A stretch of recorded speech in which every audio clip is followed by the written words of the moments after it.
I have Brittany here, who's a horse trainer and horsemanship coach in Middleton, Idaho. She's been riding horses for over 20 years now and teaching successfully for 10 of them.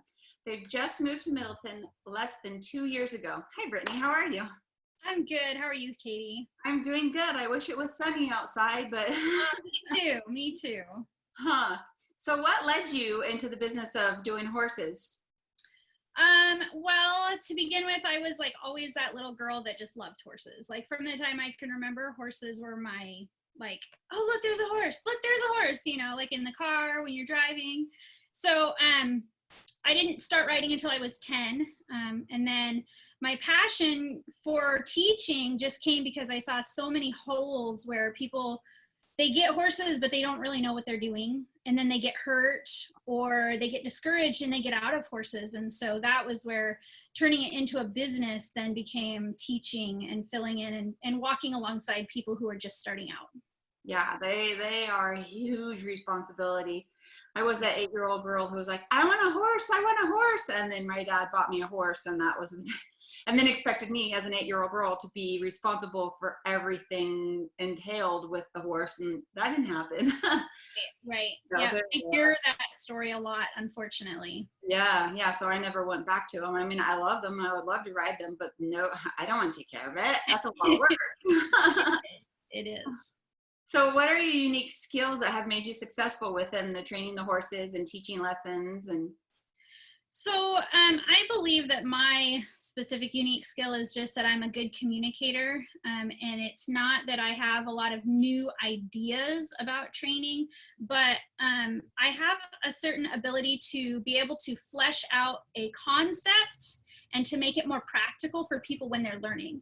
So I've written like a couple of articles where I've taken something that a bigger name trainer that has a lot more experience than I have, but I've been able to flesh it out and communicate with people on a level, and people just seem to connect with me on that. And so that's where my success has come. right, you bring it down to my level, like a 4th grade level. Like, what am I doing? I don't know your technical terms. Can you tell me in English, please? Exactly. Awesome. I need that right now with my kids in homeschooling. I'm failing and it's day 1. And I'm like, I don't want my good thoughts. What's your favorite memory related to your business? So I kind of had 2 stories that I couldn't decide between. So they both kind of have the same idea, though, is just seeing that connection with people when they make the connection, being the connector between a horse and a rider. So one of my stories is that I had a gal contact me who had gotten out of horses. She had been a jumper and had been competing, and then she had a bad fall with this horse, and she lost all of her confidence. And even though she had been competing at a high level, now she had all this fear inside of her, and she didn't know how to deal with that. And she contacted me and came and rode with me for a summer on my horse. And then I eventually worked with her with her horse. And the crowning moment was about 2 years later. She sent me a picture of her with this gelding with some ribbons. They had been to a show together and were back competing. And just the fact that I was able to help give that joy of horses back to her after she'd had a bad accident and then didn't know how to cope through the fear, that just was so rewarding to me. That was one of my favorites. And then another one happened just last summer. I had a young girl come during a clinic, and this girl has ridden and she has no fear, and she hopped up on my horse, and I was teaching her a new concept. And I said, now I know you know how to ride, but I want to refine this a little bit. I want to bring you to the next level. So when you're on my mare, she's trotting around me in a circle. I said, you're going to canter, but the way you're going to do it is you're just going to pick this rein up. You're not going to do anything else. You're not going to use your voice. You're not going to kick her. All you're going to do is just do this one movement. And it was a body language signal for my horse. And she's like, oh, okay, whatever. And she's ridden a lot. So she's kind of like, I don't think this is going to work. You could kind of see it on her face. She was kind of like, I don't think. So I said, just trust me, try this.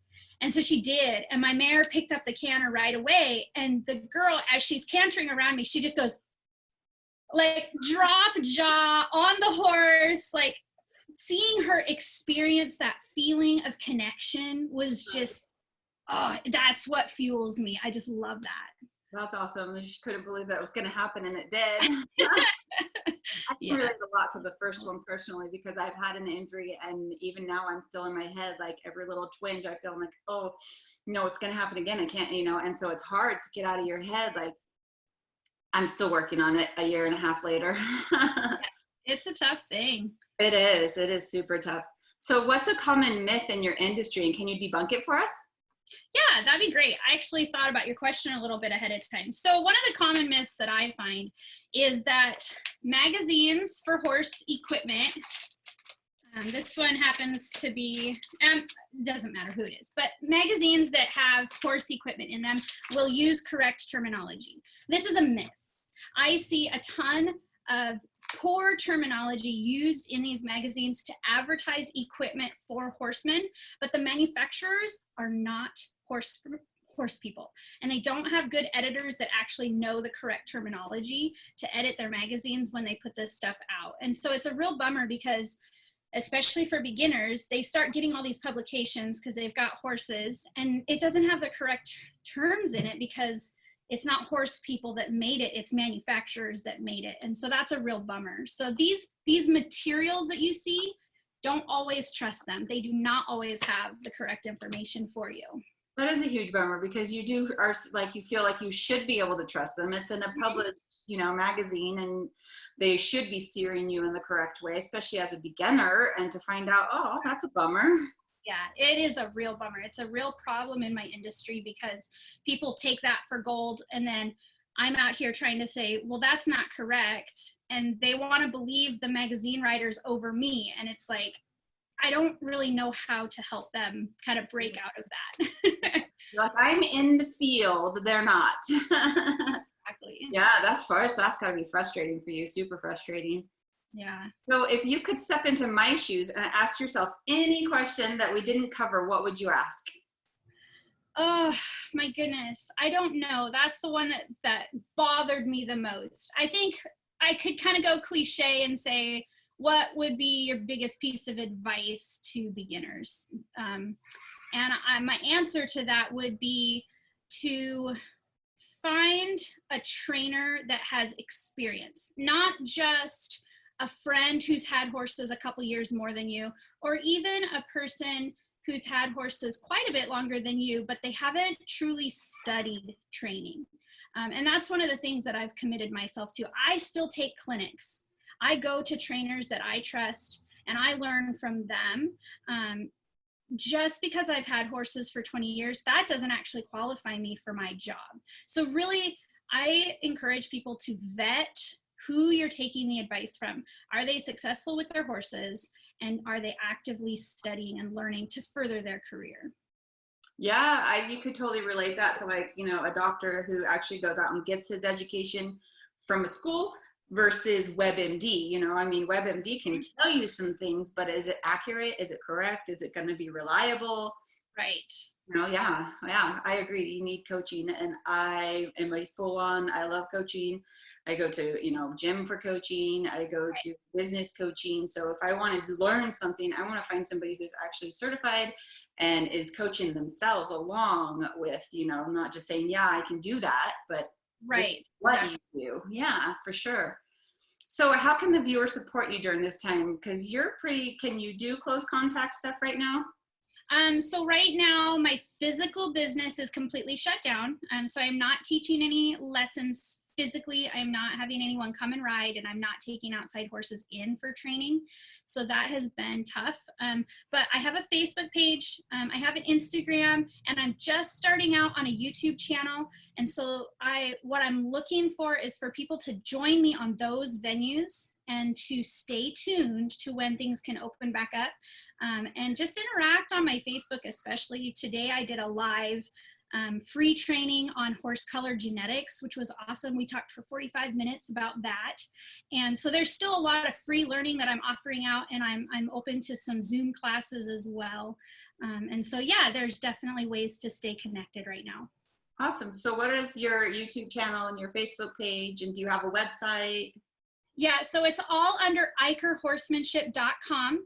and Eicher Horsemanship Academy on Facebook and YouTube. It's if you type it in, you'll find all of that right there, and I can put it in the comments. I will definitely drop links later. Oh, definitely. Send them to me and I will put them in the descriptions as well. So that way they can just scroll up and click on them for you. Perfect. Thank you. What's your favorite thing? I know you've only been here 2 years, but you've been in Idaho. What's your favorite thing about the Treasure Valley? My favorite thing about the Treasure Valley is the sense of community that we have, which, as seen exactly what we're doing right here, I think what you've done is incredible for business owners. Just the sense of we're all in this together. It's not a me versus you. If I'm not the right person for the job, I'm going to try and help find somebody for the right job. And I feel like in a general sense, the Treasure Valley has that type of sense of community. It's not just I'm looking out for number one. It's, hey, we're all in this together. We all succeed if one of us succeeds.